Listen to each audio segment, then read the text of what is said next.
Howdy everybody, Brian here for quantlabs.net. Just looking at the analytics dashboard here. So what we've got here is the three asset classes I'm currently tracking. I checked this last night at around 1 a.m. My time today is November 6th, 11:21 a.m. Eastern Standard Time. So as you know, we track forex, CFD, both data sources from Oanda, and cryptocurrency analysis courtesy of Binance. So let's go into the forex first. Forex is kind of weird. It's up and down like a toilet seat. But what I'm trying to figure out here is the hourly change and the 3-hour change here. Now, I had my meetup last night, brought this all up. We have this is South African Rand here at 3.15, the Lira, and both the Turkish Lira against the Japanese Yen, and then you get into the ones that are moving here, the British Pound, Japanese Yen, British Pound, US Dollar, British Pound, Swiss Franc, British Pound, and the Hong Kong Dollar. So if you go over and do, let me just see if I have it open. Yeah, right here. So if you do a search for, let's say, on Google, Oanda spread cost for one of the currencies like ZAR_JPY, what will happen is you'll be finding this site here on Oanda, real-time rates at a glance. But here, you'll clearly see the pairs that they track on top of the spread cost. So when you look at the less exotics, which is pretty well confirmed on some of the spread costs, it's like pretty insane. Here, British Pound against the Rand, 132. We have, what else is there? Let me see if it, I can't. There was one at 200 plus US dollar against the Rand, 82.3. ZAR against Japanese Yen at 1.2.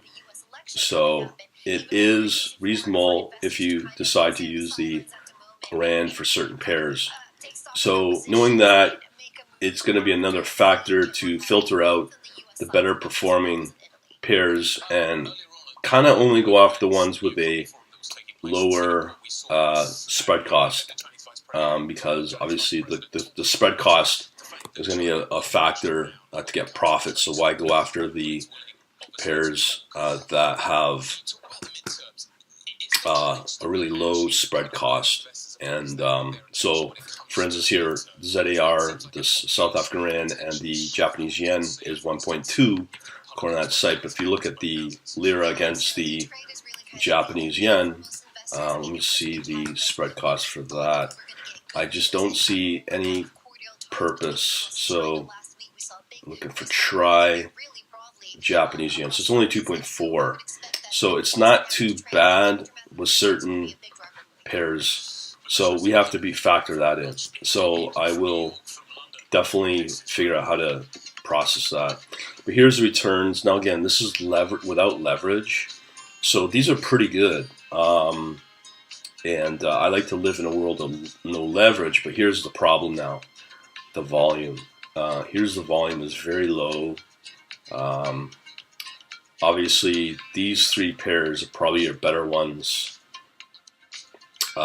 for, let's say, obviously the British US dollar, 1030 with a volume. British Swiss franc at 1569. British pound against the Hong Kong dollar, 1412. Now, this is confirmed that the British pound, as they're negotiating currently at this time, the Euro Brexit, is very good news for the British pound. So the British pound's popping. And the nice thing about these kind of news events is when it happens, you will find that you're not only going to get just one opportunity, but you're going to get 4 opportunities here against these currencies. So that's one of those things. If you scan building these kind of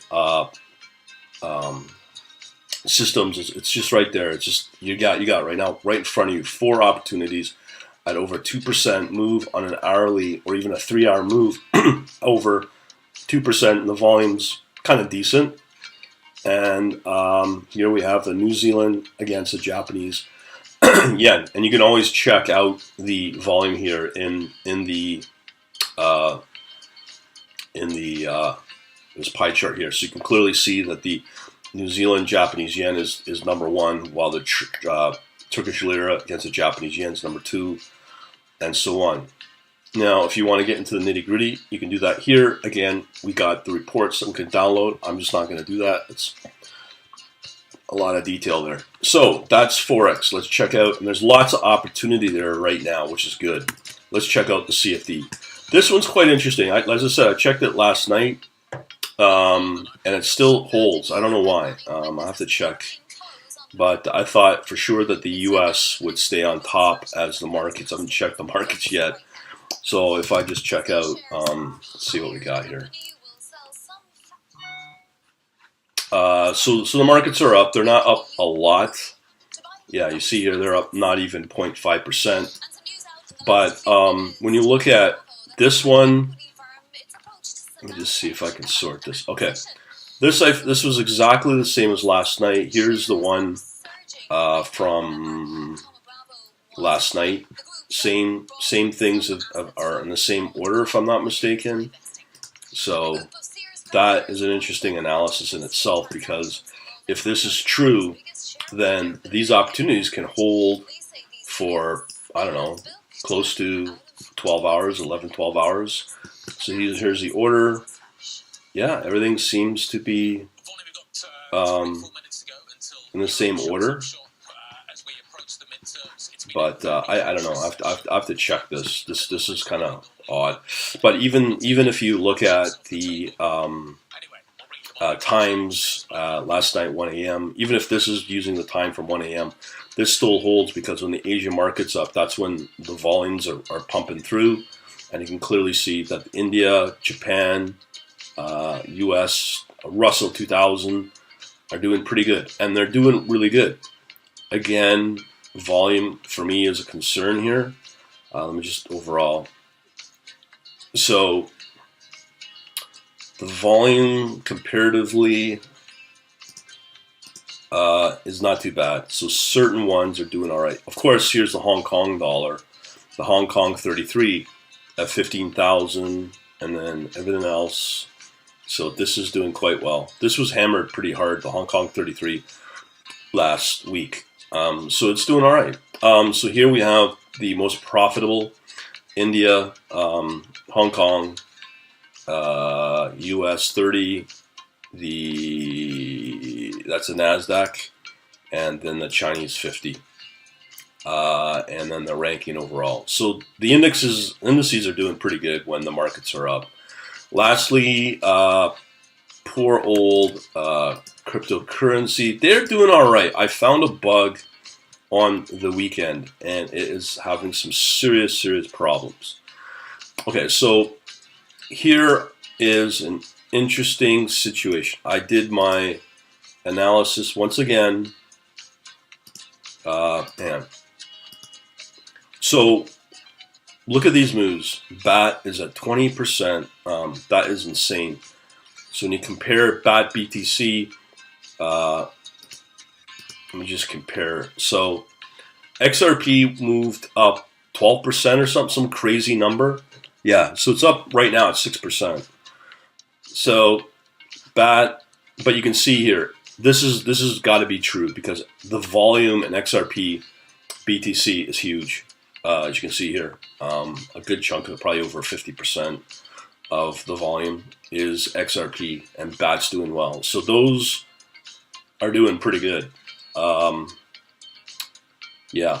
So looking at these top two, like the BAT and actually ADA's doing all right. XLM, XRP, those are your top four. So as I said last week, the markets are definitely coming back. Let me just see here what we got. Let me just go over to my directory for the Binance and see if we have any positions. Python. Okay, let me just clear all that out. So Python, what do we call it? P&L. So it did try to test the market with some positions. This is the first time I'm checking this. Here's my problem, and I know this is a bug in the system right here. These two positions were taken on, but I got to figure out why these positions are not going when you have these kind of moves. These are huge. Anyway, so I just wanted to let you know, crypto is definitely roaring back over the last, probably since Friday, but just absolutely knocking it out of the park here. That's insane. Just want to let you know all about that, and hopefully you get some use out of it. Talk to you later. Oh, and also you'll be expecting some beautiful charts, very useful charts, in the next day or so. I'm working on them today and tomorrow. Hopefully I'll be showcasing them to be added to the analytics service, which once again will just add the value to this service, because if you looked at that, you know where to go, even in the world of crypto. Okay, we shall talk to you soon. Have a good day.